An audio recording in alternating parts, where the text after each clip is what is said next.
Hi there. Now that you finished training, we want to give you tools to accelerate the impact that you have on your campus. The Innovators Toolkit is one of those tools. It is a package that has everything you need to facilitate a design thinking workshop, from the slides to detailed notes to video tutorials. Whoever said that the best way to learn something is to teach it got it right. You learn design thinking as part of your online training. Now you have the opportunity to keep learning as you teach others at your campus. Facilitating a workshop is a great way to engage other students, faculty, and administrators and develop the connections that will help you advance the strategic priorities that you have identified. If you're part of a leadership circle, it is also a great way to grow as a team and figure out how you best work together, because this workshop is best when it's facilitated by two people. So let's dive in. Now we're going to go over the sequence of the workshop step by step. Well, this is obviously the title slide, and this is what you should be showing at the beginning of the workshop as people come in, if you're using a projector. You could also print this and put it somewhere. Then you should be getting people to form teams. Teams, it could be anything. It could be even 2 people, but a good team size is 3 to 4 people. And occupy a team space which you have prepared in advance. You could do this as people come in, or if they're already in the room, then you can direct them to form teams. You can let them self-organize. Or do anything else to get them to form teams, and allow them to introduce themselves to their teammates.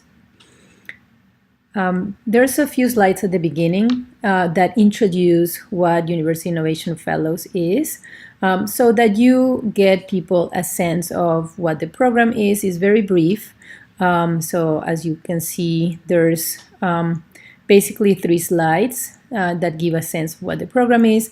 And here you can mention, of course you should mention who you are, perhaps like when you became a fellow, and then we're going to move on into the workshop per se. So we're repeating here the title slide so that people get oriented. Here we're going into what distinguishes innovators. So you can ask this question of the audience. Here we have a photo of Larry Page and Sergey Brin, the co-founders of Google, as an example of innovators, people who have transformed the way that we access information and we do many other things. So this is the introduction to an exercise.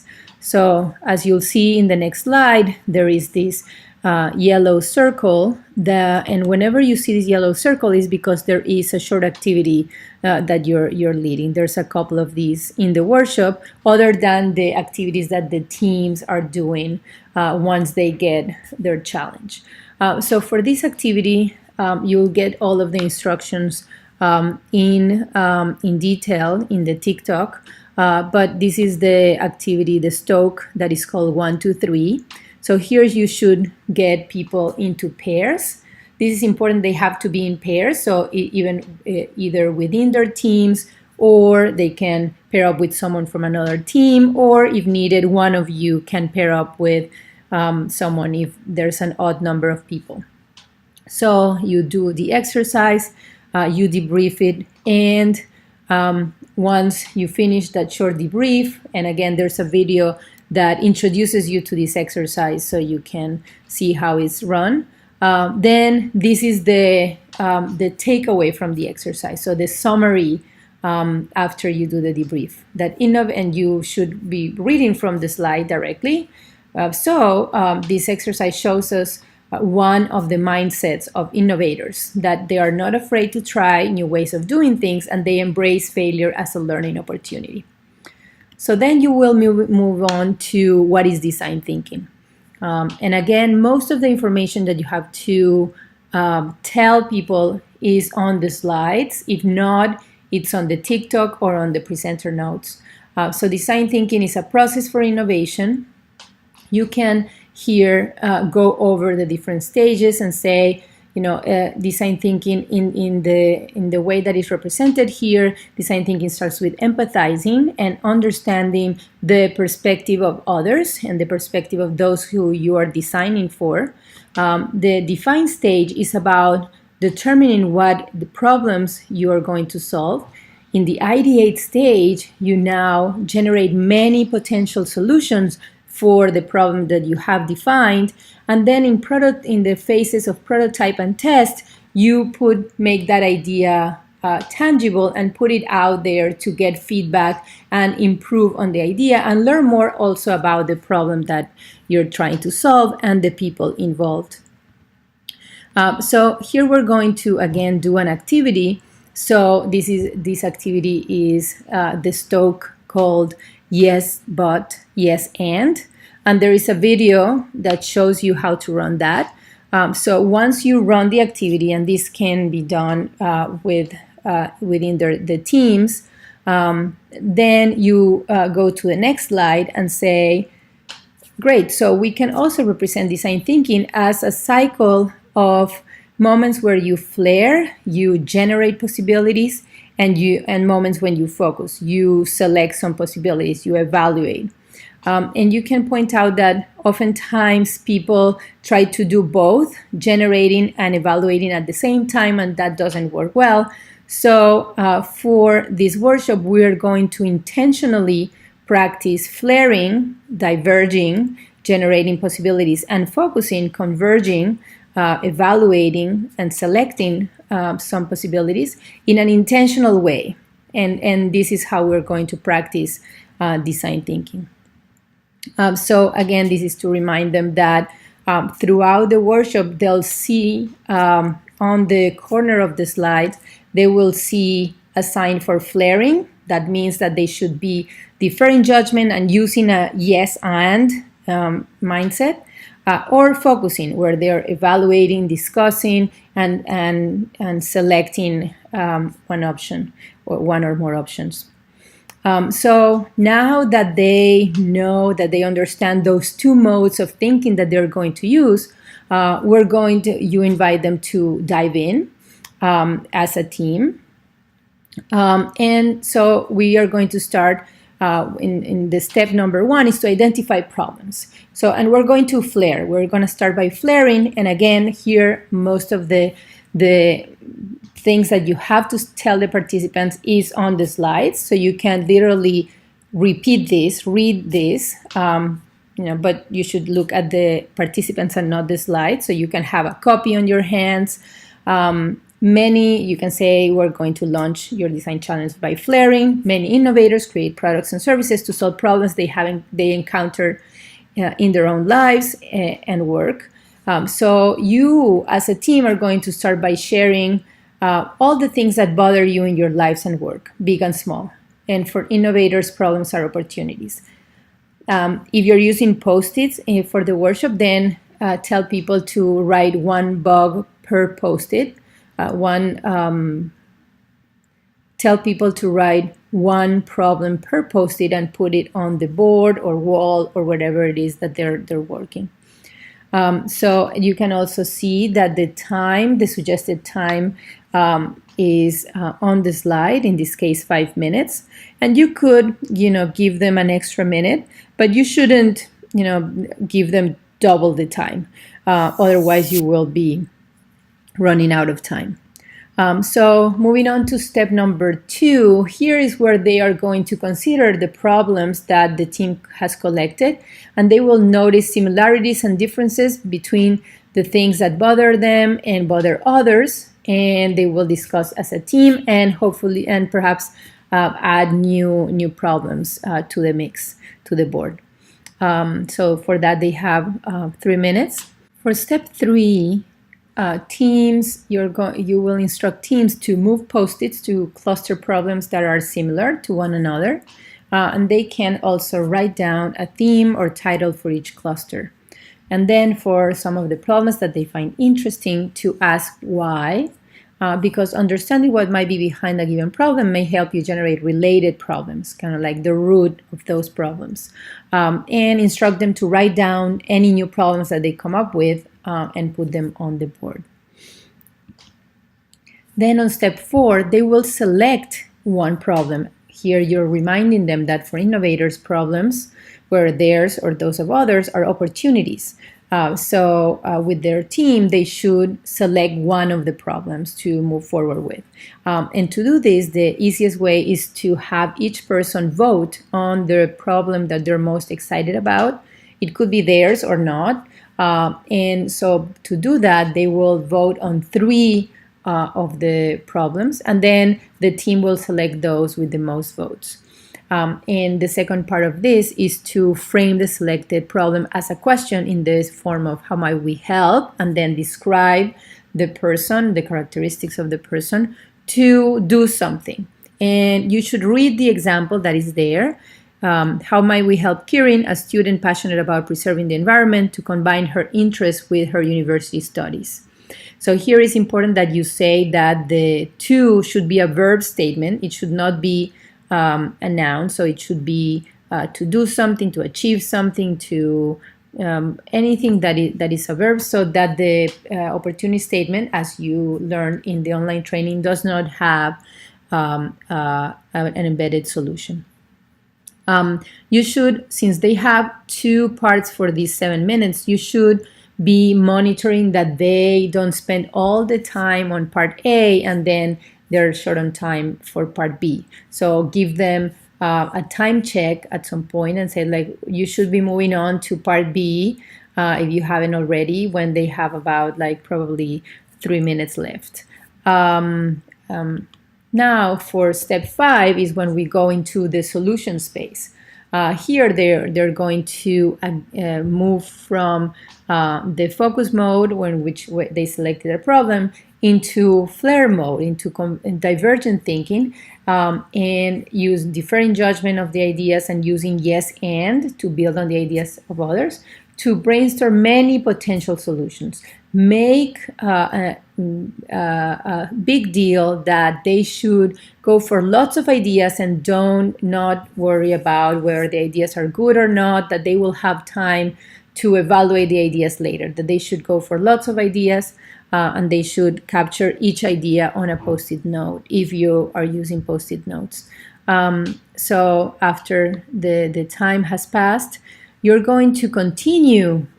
Here you're going to get their attention and mention that they're going to, in a moment, continue brainstorm, but you are going to introduce something that will help them come up with many more ideas. And those are constraints. And here you can mention, as it says on the slide, that constraints drive creativity, even if it might, the word constraint might sometimes be associated with limitations. It actually, constraints help us expand our thinking by revealing new sources of inspiration and invite us to explore a problem from different angles.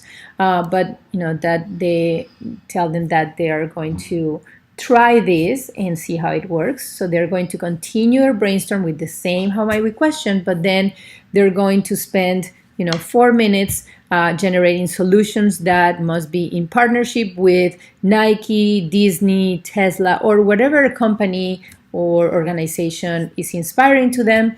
And then the other 4 minutes generating solutions that use an emerging technology. It could be virtual reality, it could be autonomous vehicles, whatever it is that is a new technology. Also, you could suggest, as you test the workshop, you could suggest new constraints or have the teams generate their own. After those 8 minutes have passed, you're going to move on to now focusing and selecting one of the solutions. So out of the many that they generated, the team should select one. Here you can tell them that they can vote again, have like each person in the team have 2 or 3 votes to see which ideas have the most vote. And once they have that idea, they're going to flesh it out. They're going to add more details to it by thinking about the form of the idea. Is it a space? Is it a service, a product, an app? Give it a name. But also, what is the key function? What is the one thing that that idea does? And what are the interactions? How do people interact with that solution? So you'll give them about 5 minutes to think of some of these details and sketch them on the paper or on the board before moving on to the last step, which again is to add a little bit more detail so that they can share their solution. And so they will summarize the gist of their idea using the structure below. We create it, and they will put their name, the name of the product or service that they generated in the previous page. And then they will say it helps and describe the target user, the target stakeholder. Two, and what the product or service helps these people achieve. By is the key function that they generated in the previous page. So they already have all of the pieces of this Mad Lib, of this puzzle. They just have to put them together so that they can, share with another team. So at this moment, you're gonna give them a couple of minutes to summarize, and then a couple of minutes to get together with another team and get feedback. It might take you between 5 and 7 minutes overall. So that's the end of the activity per se. So, but very importantly, the last step is a reflection, and it starts with an individual reflection. So this is a handout that you should print out, this particular page, 1 page per participant in the workshop, and you should hand it out at this moment once they have finished with step 8. This has a description of the different things, tools that they use, the things that they did in the workshop in flaring and focusing, and 3 prompts for reflection. So the first one is individual, so you should give them about 2 minutes to individually reflect and invite them to use the back of the sheet to jot down some reflections, and then bring them to the discussion to their teams and share with their teams one new thing that they will continue practicing, that they took away from the workshop that they will continue practicing. So that's basically the end of the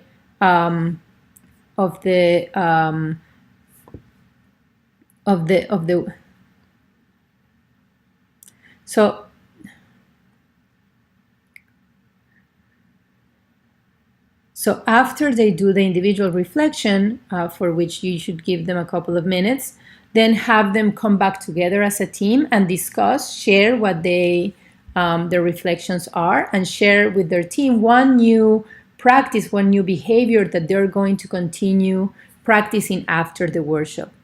So after you do this, then this is before before you finish the whole workshop.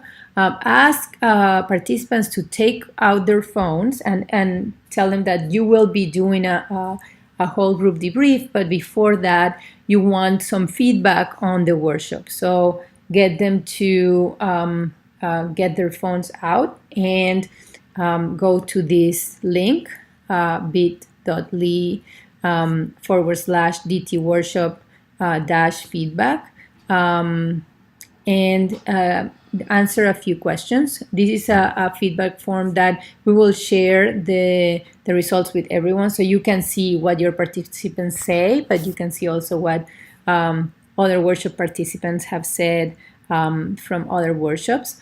And after they have a couple of minutes to complete this, you should do a final debrief where you get everyone in a circle and get some of the reflections and some of the takeaways from the different participants as time allows.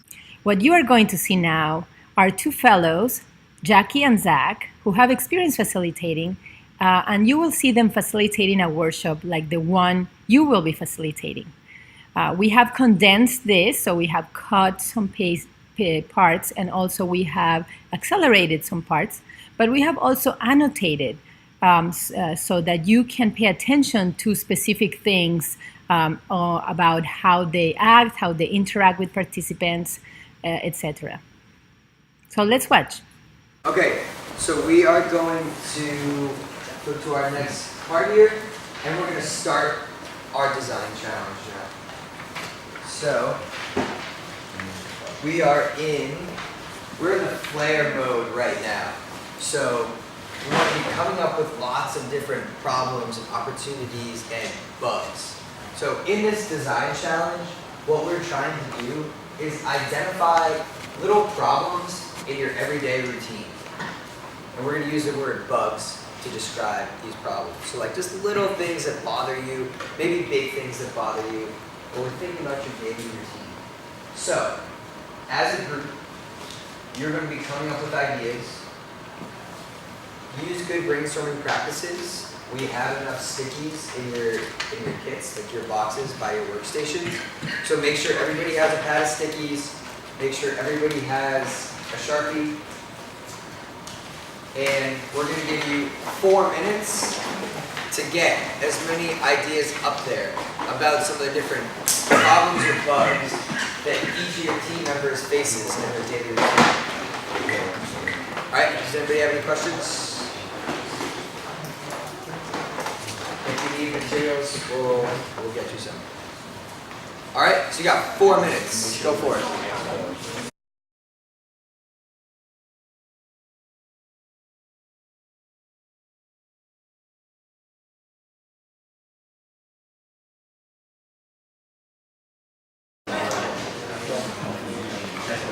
All right, you got 1 more minute. You got 1 more minute to put up some more ideas.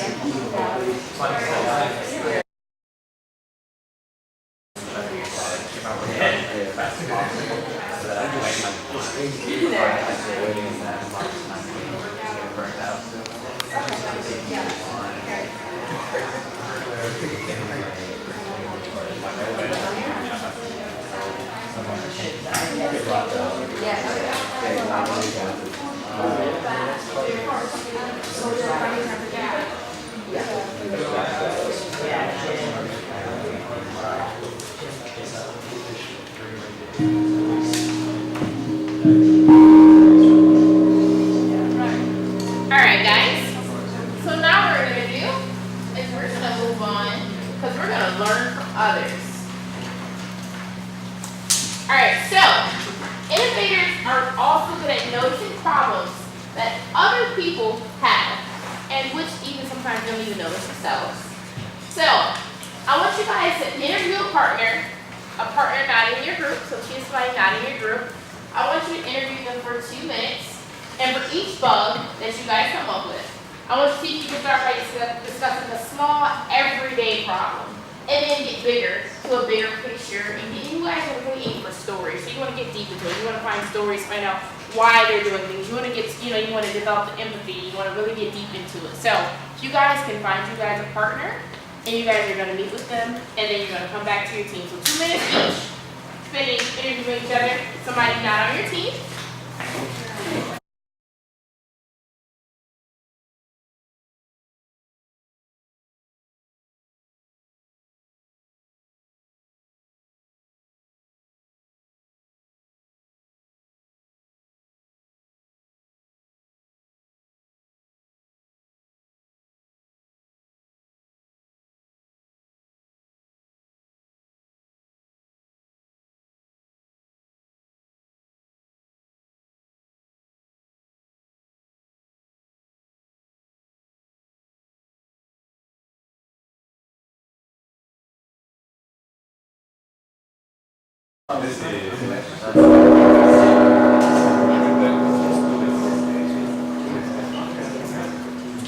Okay, so now that you've done some layering out and coming up with all these different problems and opportunities that might be worth solving, we're going to go on to the next phase here. where we're going to start to move into the focus phase. So you have a bunch of different opportunities, and as a group, what I want you to do right now is start to group some of those together and find the common themes. So you're going to have a couple minutes to start to move around some of your sticky notes and call out some of the different themes that you're seeing across all those different problems that you've uncovered. All right, so you got a couple minutes, group them together, call out some themes.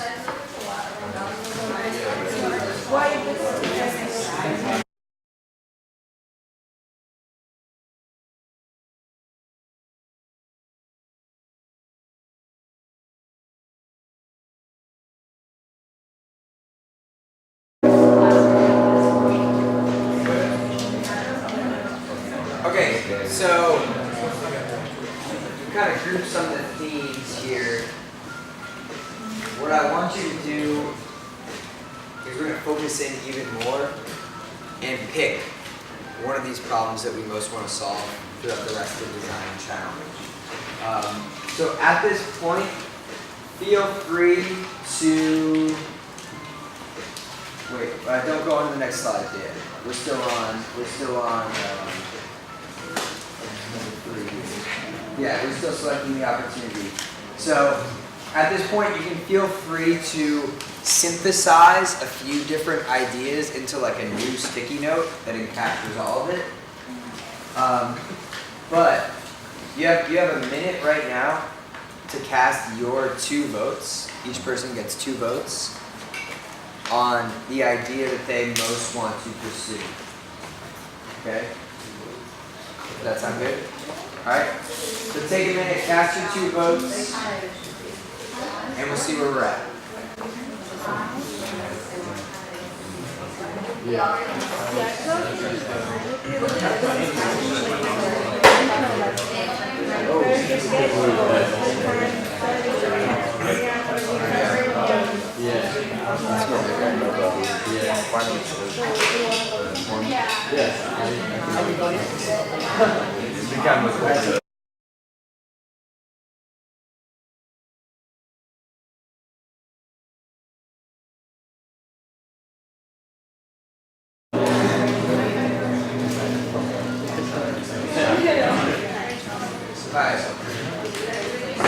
So even if you're not completely narrowed down yet,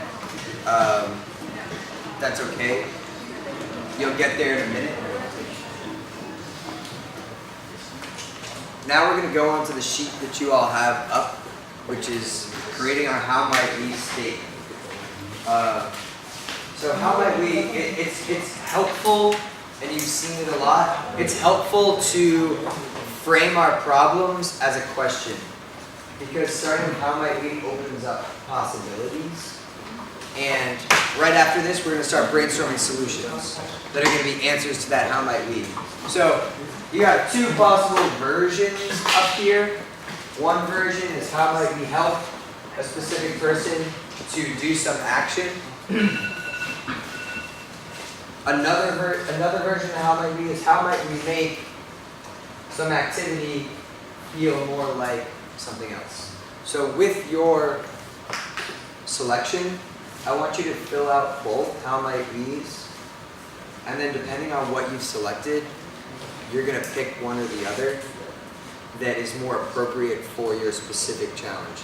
So one problem, 2 different how might we statements. Both the how might we's are like going in the same direction, but they're just phrased a little bit different. Does that make sense? Okay? Alright, so you got 2 minutes to make those how might we's. And be careful not to put your solution in your statement.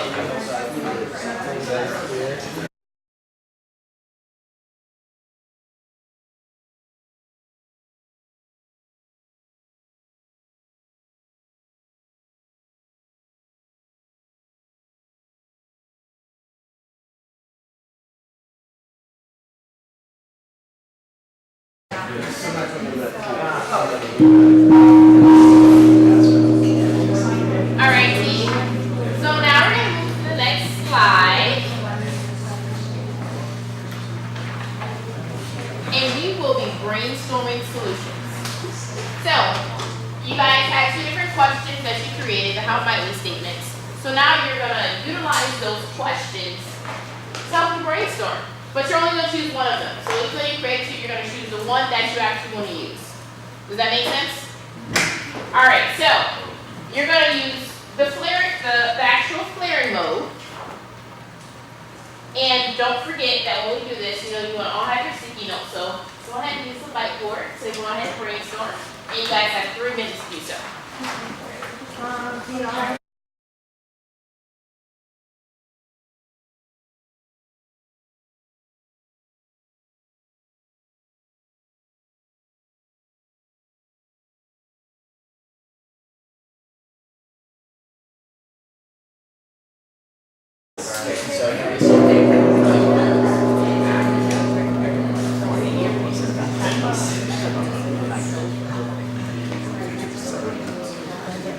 Alright. So we go on, we're not done brainstorming yet. We're not done yet. We have an exciting part. So if you guys can flip to the next page. Now we're gonna flare with constraints. So what does that mean? What comes to mind when you guys think of constraints? Yes. Think about like what's like economically feasible for schools. Okay. Radius. So what'd you say? Radius. Okay. Yes. Something that if your design doesn't meet it, that kind of fails. Like something that you need to do. Okay. It's like a requirement for something you should. Anybody else? Yes. Something that kind of makes your design more feasible. Okay. So constraints actually drive creativity. Does anybody think constraints is doing that? Does anybody know why it drives creativity? No? So sometimes we think of the word constraints as being synonymous with limiting. Constraints don't actually limit us at all. So constraints can actually help us expand our thinking because they reveal more sources of inspiration. So now you guys are going to actually take the time to see how it can help you do so. So you guys have 4 different sources of inspiration. You guys are going to spend about 30 to 45 seconds on each, and you're going to put it above your brainstorming, and then you're going to limit your brainstorming based off of that specific constraint. Excuse me, let me not say limit. You're going to increase your creativity by using that constraint. Does that make sense?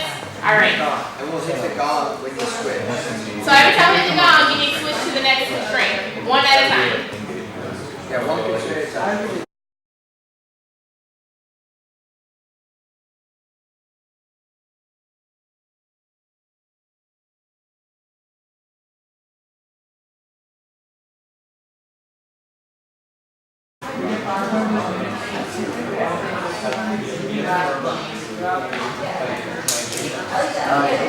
Inspire you.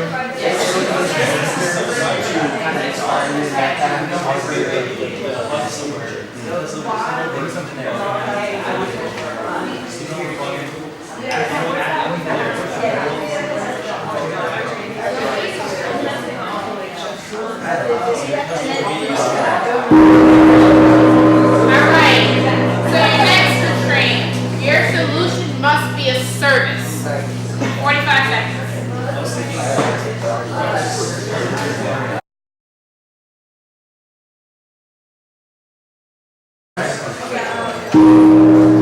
Alright, great job everybody. Now we're gonna move into fleshing out one solution. So if you guys can go ahead and flip to the very next page. We're gonna focus.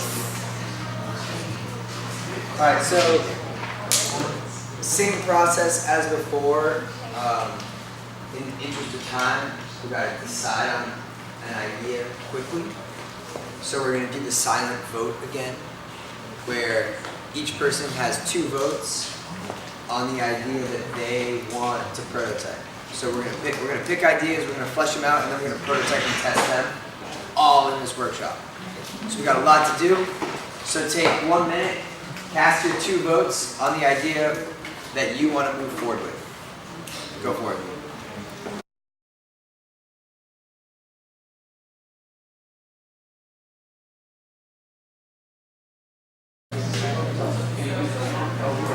All right, Who came to a resolution there?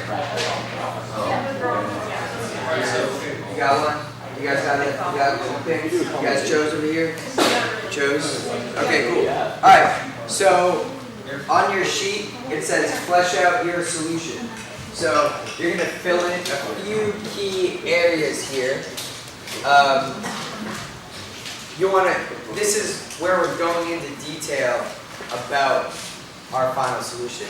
So you want to write down a little bit about the form of your solution, the key functions that your solution needs to perform, and the key interactions. So like how your solution is interacting with users. So take like 4 or 5 minutes to flesh out this solution. Alright? Go for it.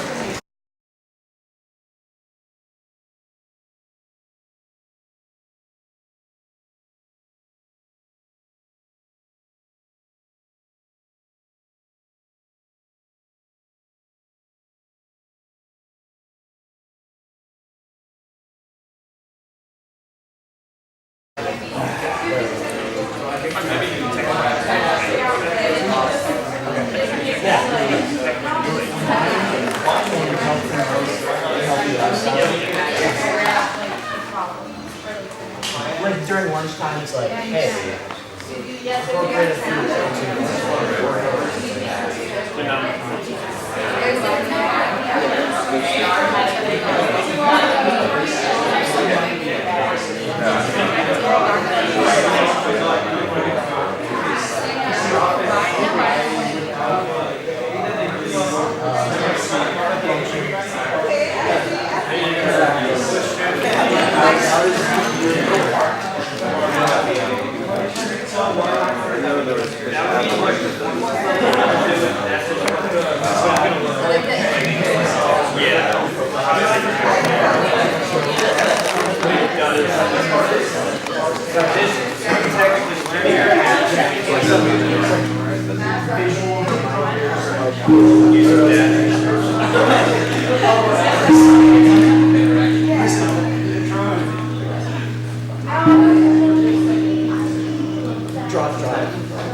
Did anybody develop a solution based off of some of the constraints that were placed upon them?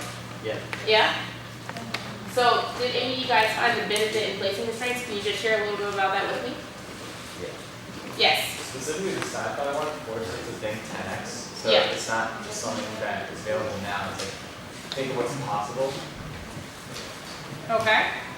Yes. Well, most of the solutions that we had already fit constraints, but for the sci-fi one, we thought of a solution where you don't even have to get sleep to get the effects of sleep. Okay. I'm impressed. Yes. I think it allows you to be more creative and think like in perspectives that are not necessarily as apparent. If we didn't have that constraint, so you like constraints helped you guys step out of the box a little bit more. Helps you the green hat. Did you guys put in your green hats? Is that what happened? Yeah. Yes. It forces you to like make connections between things that aren't necessarily super obvious. Like Okay. with Disney in our product, we had to think what Disney is and connect it to that. So help the creative thinking. Okay. Yes, sir. I'd also give you like a trajectory for a short amount of time, so like everything's along that line, and you can like switch and like branch off like a tree. Awesome. Yeah, that's, I felt like, and I really want to give you guys some guidance. I feel like you guys really did an amazing job at utilizing those constraints to really help hone in your ideas. So you guys did a phenomenal job on that. The final step in this little workshop here is I want you each to individually do a little reflection on the sheet we just handed out. So there's 2 prompts for you to answer. One is about design thinking in general. Design thinking is a process for, and then put in your own words what you think it's valuable for. And then I want you to take another minute or 2 to write down the key tools and takeaways that you've learned. Okay? If you need like a pen, there's probably some right here, or you can just use a Sharpie. So take like 2 or 3 minutes by yourself to reflect, and then we'll come back together as a group.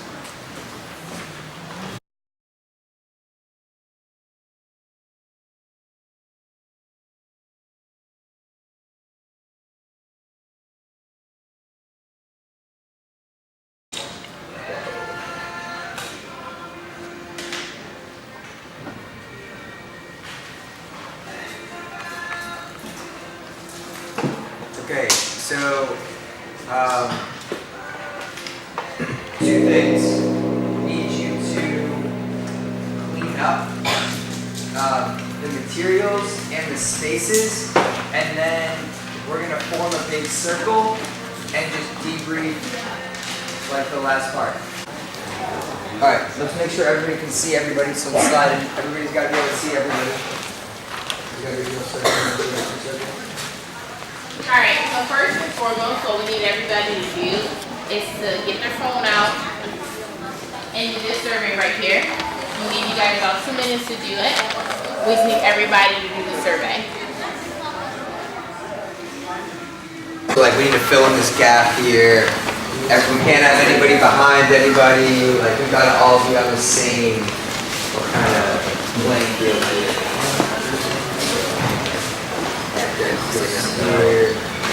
There we go. Okay. Alright, so what are some of the things that you took away from this workshop? Like what did you write down on that right side of your sheet? Yeah. It's really important to kind of consider the feedback and like really pay attention and ask follow-up questions to things that were said, because that's when you really understand what your project work like is about and kind of like go on into the Others, yeah. I really like the first step actually, asking questions what bugs you or whatever the metaphor we use. I feel like sometime when we're getting into how might we and finding solutions, we often it's hard to come up with a problem, and that was a cool way of like getting people engaged and brainstorming about the problems in their lives. So that's really cool. I think the mistakes we're doing is on the prototype is because what we were doing, I would never have thought to map out a UI on a piece of glass that had been in services. You couldn't do that in a piece of concrete walls. Yeah, sure. I tend to be very guilty for sticking to one idea. So what I found was the constraints. Really allowed me to forget about the idea and be creative again. That's what I'm talking about. Yeah. During the brainstorming process, I think it was really cool how told us not to like burst or like get rid of ideas too soon. Because I noticed with our idea, it was like a combination of different ideas.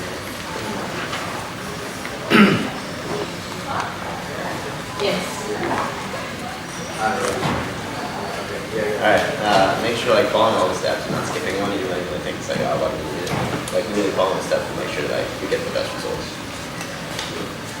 I realized how easy prototyping can be, because I was always kind of a perfectionist, so I always thought like a prototype is more like a rough draft, but like, there's a lot more in it, and we made a whole video and like skip with a thing in 7 minutes, so I think it was just kind of amazing like how quickly something can actually be put together. Yeah, that's really important. It's like your prototype isn't 80% of your final product. It can be like 5% or like 1%, which is just the marketing materials, which gives you an idea. So I think that's a really important lesson. All you need to be able to do is convey the message you're trying to get to somebody else. So if you can do that in any way possible, even if it is not nearly where you would like to be, that's just all that matters. So you guys did a phenomenal job. I really think, I know this isn't time to do, but you guys really give you guys a hand of applause, a round of applause, because I was so impressed with a lot of you guys.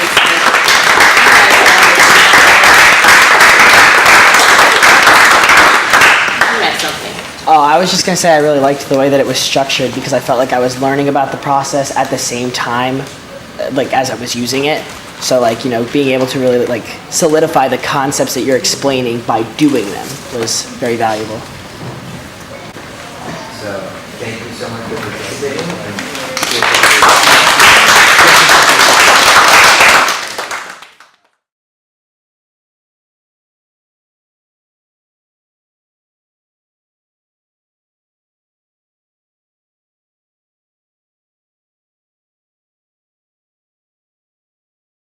Let's now talk about some of the things you should keep in mind as facilitators. So this is a little checklist for you. So the first tool that you will have, that we will give you and you should have as a reference, is what we call the TikTok. We call it TikTok because it's a minute by minute, plan of what the workshop is, what the slides are, the talking points, who's leading what part. So the TikTok will look something like this. It will be in a spreadsheet. You will be able to make a copy of this and edit it so you can add who will be the lead for a given part. You'll see that it has the prep, then it has all of what is the introduction is in blue, and then the activities, the team activities in green, and at the end the workshop wrap up. So this will have all of the talking points and the notes and the minute by minute instructions. You will be able to change the starting time, and that will adjust automatically all of the times. So the second thing to take into account that is very, very important is the space in which you're going to do the workshop. You may or may not have a selection or a choice of different spaces, but it's really important to consider what is a good space. And ideally, it's a space that allows the teams to work standing up, mostly because the energy is going to be different. I mean, they could have a place to sit, but if it's a team of more than 3 or 4 people, if they're not standing and not having a vertical surface, is going to make it difficult. Here you see an image of the D-School. The D-School has been designed for this, so it has a lot of sliding whiteboards that allow to create different spaces. And you can see here a workshop, the workshop that you saw playing out, and you see some of the sliding whiteboards as well as rolling whiteboards that can be moved anywhere in the space. However, you might not have these. If you don't have these, then you can use any room, ideally a room where you have spaces on the walls or on the boards. You can put paper to create the team spaces.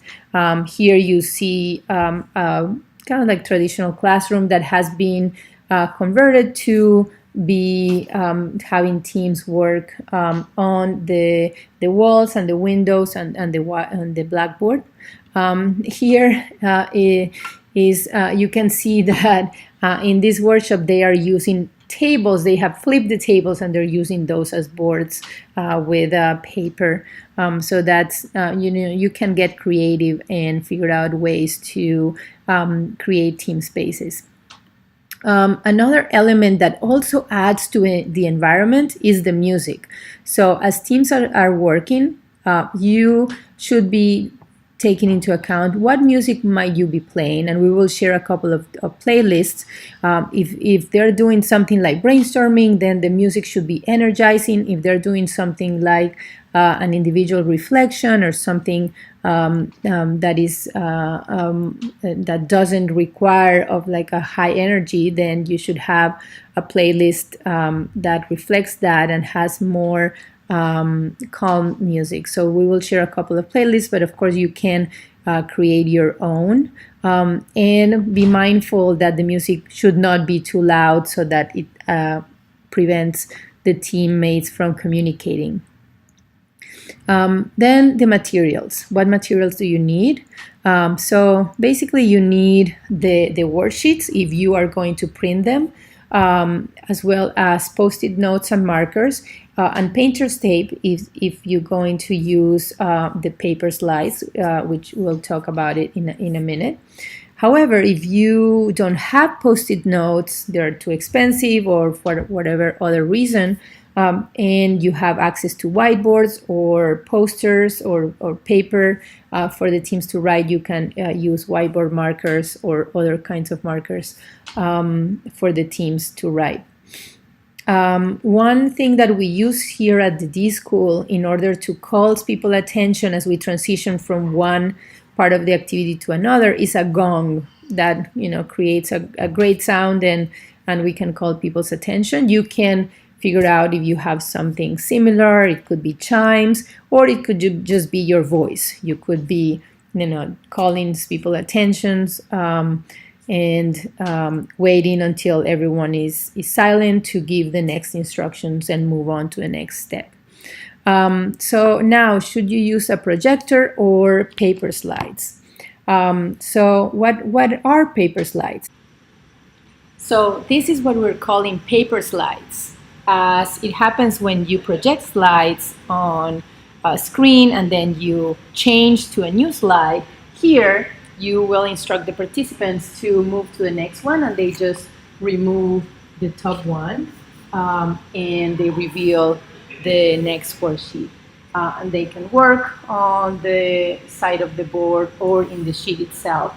And then they move to the next slide, and so on. One thing to consider is that you can do this on a whiteboard, on a wall, on a window, but make sure that if you're doing it on a wall, to use painter's tape, or test that the tape is not going to ruin the paint on the wall.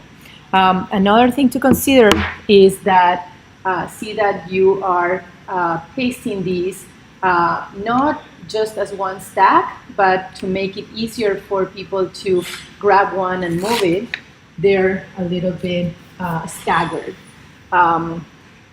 Also, for the last one, this one, number 9, is the worksheet where you invite participants to reflect on the activity.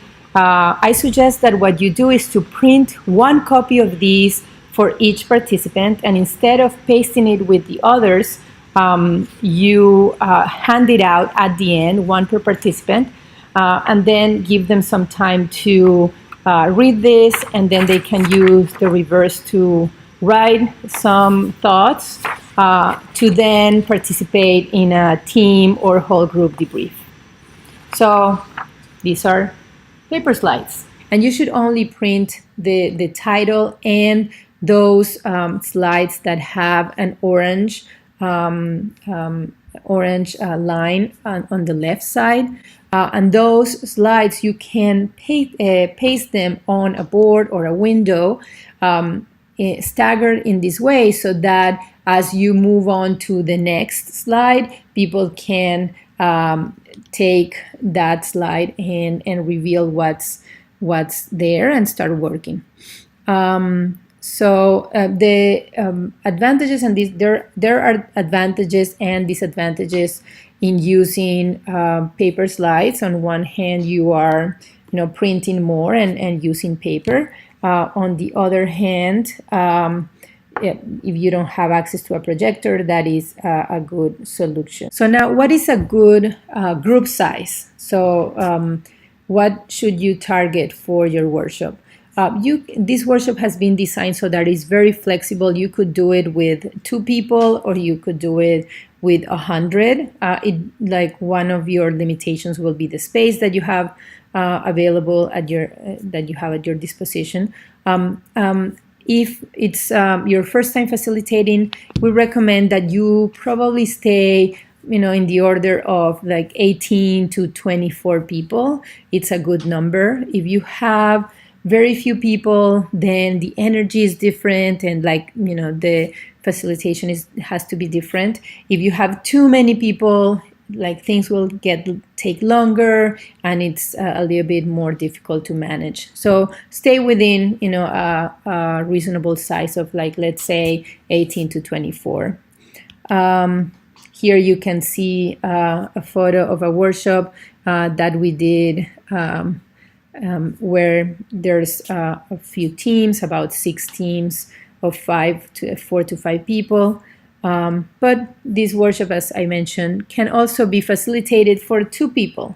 And we can see here Nadia on the right is facilitating a pair doing the activity. And on this other image, Nadia is facilitating another pair that is not using a whiteboard like this one pair, but it's using the table. If it's just two people, using a table is completely fine because they can probably write on the worksheet itself and they can both see what's there.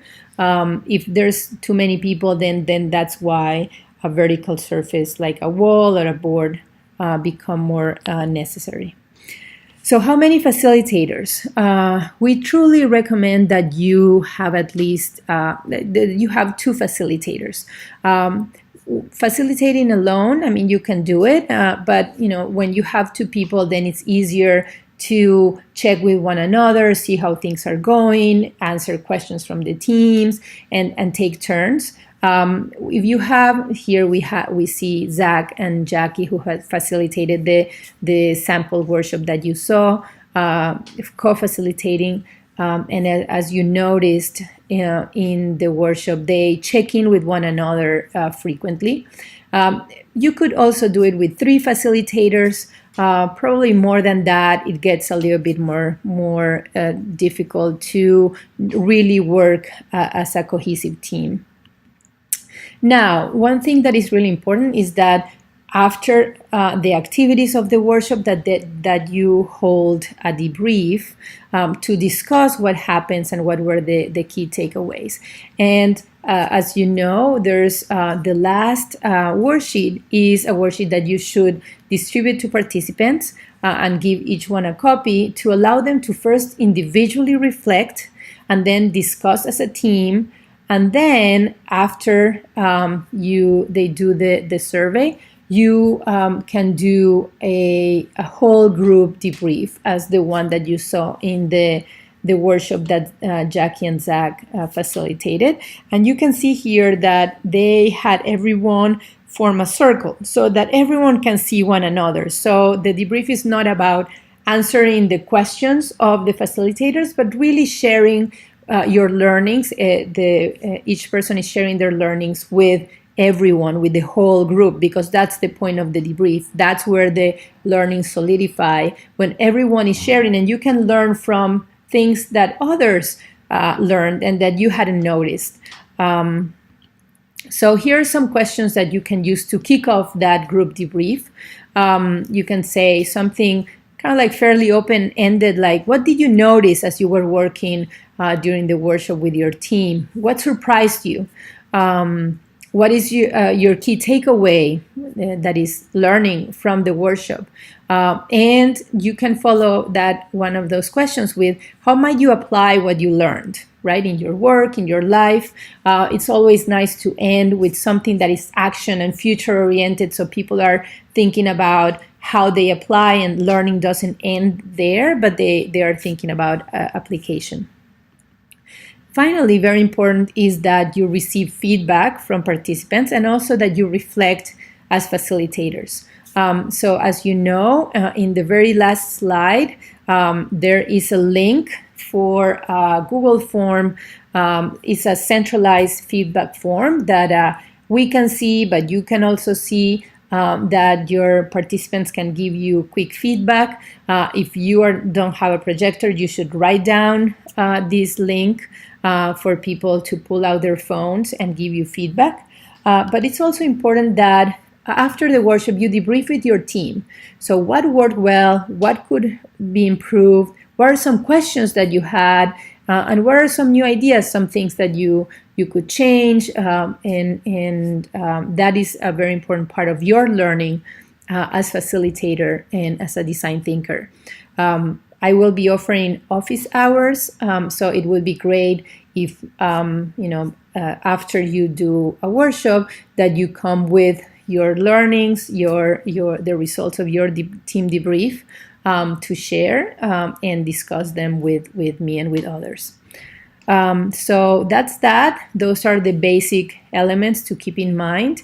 I really look forward to seeing the workshops that you facilitate and learning from what you learn as well.